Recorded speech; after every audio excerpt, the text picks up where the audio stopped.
Abra su Biblia, hermanos, en el libro de Isaías. Isaías capítulo 6. Isaías capítulo 6. Cuando lo tenga, diga amén. Si usted lo tiene, diga amén. Si su vecino no lo tiene, diga, tú no puedes decir amén. Isaías capítulo 6, versículo 1 al 7. ¿Estamos listos? Dice Isaías, dice: en el año en que murió el rey Uzías, vi yo al Señor sentado sobre un trono alto y sublime, y sus faldas llenaban el templo. Por encima de él había serafines, cada uno de ellos tenía 6 alas, con 2 cubrían sus rostros, con 2 cubrían sus pies, y con 2 volaban. Y el uno al otro daba voces diciendo: Santo, Santo, Santo, Jehová de los ejércitos, toda la tierra está llena ¿de qué? De su gloria. Versículo 4 dice: y los quiciales de las puertas se estremecieron con la voz del que clamaba, y la casa se llenó de humo. Entonces dije: ay de mí, que soy muerto, porque siendo hombre inmundo de labios y habitando en medio de pueblo que tiene labios inmundos, han visto mis ojos al Rey, Jehová de los ejércitos. Versículo 6 dice: y voló hacia mí uno de los serafines, teniendo en su mano un carbón encendido, tomado del altar con unas tenazas. Y tocando con él sobre mi boca, dijo: he aquí, que esto tocó tus labios, y es quitada tu culpa, y limpio tu pecado. Señor, te bendecimos en esta tarde y te damos la gloria y la honra. Tu palabra es bendita, Señor, porque viene de ti. Abrimos nuestro corazón, Señor, abrimos nuestro entendimiento para que tu palabra, Señor, hable y haga, Señor, lo que tiene que hacer en nosotros, en el nombre de Jesús. Amén. Siempre, hermanos, que vemos al profeta Isaías, Isaías fue un hombre que Dios lo llamó al ministerio profético. Dios tenía planes poderosos para la vida de Isaías. Dios introduce a Isaías a algo nuevo en su vida y lo levanta como un profeta. En el Antiguo Testamento, hermanos, el oficio de un profeta es que el profeta hablaba en el nombre de Dios al pueblo. Es decir, todo lo que el profeta decía no era la idea del profeta. Todo lo que el profeta hablaba no era la ocurrencia de esta persona. Todo lo que el profeta hablaba era por parte de Dios. Dios hablaba al profeta y el profeta se lo comunicaba al pueblo. Todo lo que el profeta quería hacer era que el corazón del pueblo volviera a Dios. El pueblo se apartaba de Dios, el pueblo se extraviaba de Dios, y Dios enviaba su mensaje para que el pueblo pudiera arrepentirse y volver a Dios. El profeta declaraba la palabra de Dios al pueblo. El profeta no era dueño del mensaje, el mensaje era de Dios y él tenía que comunicarlo. El profeta anunciaba juicio, anunciaba castigo, anunciaba que si no se corregía la falta, iba a venir la ira de Dios. Pero también el profeta anunciaba esperanza. Y el profeta decía: si corriges tus pasos, si corriges tu caminar, Dios te va a bendecir. Es decir, Dios invita a Isaías a este ministerio para que ahora Isaías se convierta en la boca de Dios, para que ahora Isaías sea el instrumento de Dios. Cuando leemos el libro de Isaías, hermanos, vemos que en el libro de Isaías hay juicio para aquellas naciones que se apartan de Dios. Hay juicio para aquellas personas que se alejan del Señor. La Biblia dice: la paga del pecado es muerte. Es decir, la muerte siempre se hace presente cuando alguien se aparta de Dios. La muerte siempre se manifiesta cuando alguien no hace caso a lo que Dios dice. Nunca espere el hombre obtener vida cuando está alejado del Señor. La muerte espiritual llega en el momento menos pensado. Pero en el libro de Isaías, hermanos, también vemos que hay palabras de esperanza por parte del Señor. En el libro de Isaías vemos que hay rescate, que hay esperanza, que cuando alguien confía en el Señor, por más difícil que sea la situación, Dios promete estar con él. Uno de los versículos en Isaías dice: cuando pases por las aguas, no te ahogarás. Cuando pases por el fuego, no te quemarás. ni la llama arderá sobre ti, porque yo voy a estar ahí contigo. Es decir, el libro de Isaías nos da un banquete de el alma que se aleja de Dios, pero también nos ofrece un banquete espiritual cuando alguien confía en el Señor. Isaías fue un hombre, hermanos, que profetizó el nacimiento del Señor. Es decir, el libro de Isaías está lleno de todo eso. Cuando usted quiera leer un libro de la Biblia, lea el libro de Isaías. Se va a encontrar con historias, se va a encontrar con narraciones, se va a encontrar con algo muy poderoso.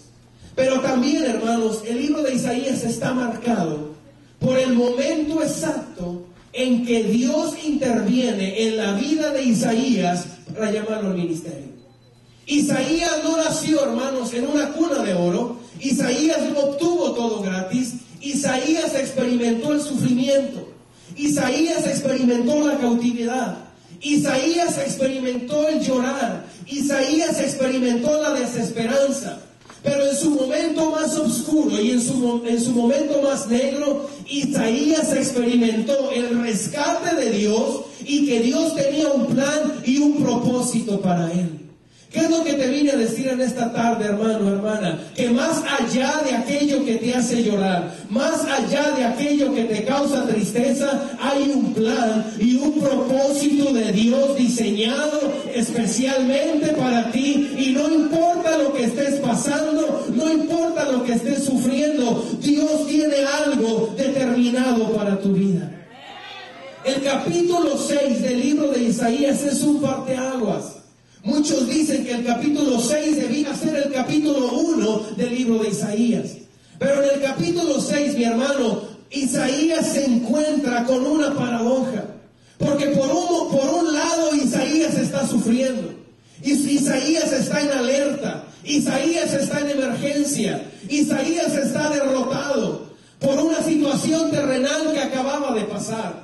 La paz de Isaías se acabó por una tragedia enorme que estaba pasando en el pueblo de Israel. Pero por el otro lado, en el mismo capítulo 6, Dios está hablando con Isaías. Dios le está llamando a Isaías, como diciéndole Dios: Isaías, tú eliges qué ver. Si quieres ver la tragedia terrenal, vas a sufrir. Si quieres ver la tragedia terrenal, vas a llorar. Pero si quieres ver mi trono, si quieres ver mi gloria, yo te voy a levantar sobre toda situación. Yo te voy a levantar sobre toda cosa difícil que tú enfrentes. Y yo te vengo a hablar de eso en esta tarde. Tal vez tú estás enfrentando una tragedia terrenal. Tal vez tú estás pasando un tiempo humano difícil que te hace llorar, que te hace tener miedo. Pero el Señor te dice: ya no mires lo terrenal, comienza a ver mi trono. Levanta tu vista y date cuenta que mi gloria es poderosa y que yo tengo planes para tu vida. Dios le da a Isaías una experiencia poderosa porque le enseña su trono, le enseña su gracia, le enseña su poder. Y es esa experiencia que Isaías tiene con Dios que lo hace vivir de una manera diferente. En el versículo 1 de Isaías capítulo 6, Isaías dice que él vio el trono de Dios. Y yo quiero hablarte en esta tarde, hermanos, del trono de Dios. Diga conmigo: el trono de Dios. Y lo primero que quiero decirte del trono de Dios es que el trono de Dios es un trono de gobierno. Diga conmigo: gobierno. El trono de Dios es un trono de gobierno. Fíjate que Isaías nos describe en el versículo 1 su tristeza. Dice el versículo 1: en el año que murió el rey Usías. Es decir, Isaías nos abre su corazón y nos dice: en el año que murió Usías. Muchos creen que Usías era primo, hermano de Isaías. Usías era el rey sobre Israel. Pero esto nos habla, hermanos, de un año de tragedia, un año de dolor, un año, hermanos, de inestabilidad, un año de peligro. ¿Sabe que todos tenemos nuestros años buenos? Amén. Y nos acordamos de nuestros años buenos. Amén. El año que nació nuestro primer hijo, nuestra primera hija. Amén. El año que nació nuestro nieto, nuestra nieta. El año que compramos la casa. Amén. Todos tenemos nuestros años buenos. El año que nos casamos, ¿podrá ser? Sí, ¿por qué no, verdad? Todos tenemos nuestros años buenos. Y dice, depende del cristal con que lo mire. No, es un año bueno. Pero también todos tenemos nuestros años malos. Amén. ¿Le entro o no le entro? Gracias. Todos tenemos nuestros años malos. El año que perdimos ese ser querido. Amén. El año que perdimos tal vez algo de lo material que habíamos obtenido. Todos tenemos esos años malos que nos causan dolor, que nos causan tragedia, que nos causan inestabilidad.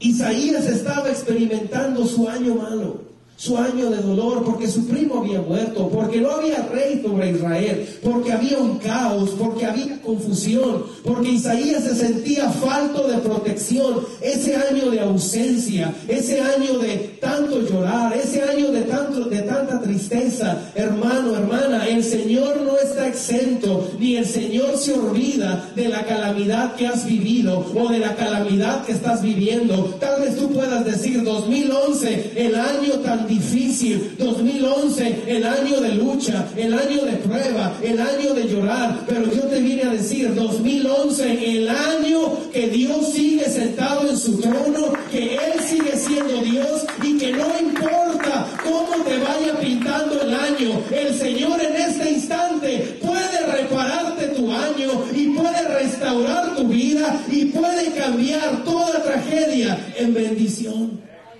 Isaías se sentía así, deprimido, triste. El año que murió Usías, el año que no había rey, el año que todo estaba mal, el año de tragedia, el año de ausencia. Pero en ese momento de pérdida, Isaías tuvo una visión. E Isaías dice, ese año tan difícil, vi yo al Señor. Gracias por el entusiasmo. Dice Isaías, ese año tan difícil, vi yo al Señor. Yo no sé si alguien me está entendiendo, pero yo te vine a decir una cosa, iglesia. Lo importante no es lo que estás viviendo, lo importante es lo que estás viendo. En el mundo espiritual no es lo que estás viviendo, es lo que estás viendo. Porque Isaías estaba viviendo un tiempo difícil, pero estaba viendo al Señor. Yo no sé si tú me entiendes, pero si nuestra mirada está en el Señor ha prometido estar con nosotros todos los días hasta el fin del mundo. Así que no me importa lo que esté viviendo aquí, yo tengo mi mirada puesta en el Dios Todopoderoso. No camino por lo que veo en la tierra, camino por lo que veo arriba. Y yo declaro que aunque ha sido un año difícil, yo sigo poniendo mi mirada en el Dios Todopoderoso, en el que tiene mi vida escondida en el hueco de su mano. Y aunque fue un año difícil, Isaías dice, yo vi al Señor, y cuando veo al Señor hay esperanza para mi vida. Porque en la tierra, hermanos, había caos y luto, porque no había rey. El trono de Israel estaba solo. El trono de Israel, no había nada, no había autoridad, no había gobierno. Isaías estaba llorando, Isaías estaba confundido, pero ¿sabe? Dios seguía sentado en su trono. Y yo me imagino a Isaías en la tierra, llorando, triste. Se murió Usías, se murió el rey, nos van a atacar. ¿Quién va a dictar las leyes? ¿Quién va a ordenar al ejército que pelee? El rey no está, mi primo, ¿cómo lo quería? Y me imagino a Dios en su trono, mirando a Isaías. Mirando el trono solo, mirando a Isaías, y me imagino a Dios diciéndole, Isaías, prieto, negro, hey, mírame a mí. Ese trono está solo, pero yo sigo sentado en mi trono. Dios te habla a ti, hermano, hermana, y te dice, hey, baby, yo estoy aquí. Ya no llores, yo estoy aquí, yo estoy en control, yo soy fuerte, soy poderoso. Ya no llores, sécate la lágrima, porque mi trono es un trono de gobierno. Dice, estoy sentado sobre un trono alto y sublime. Israel no te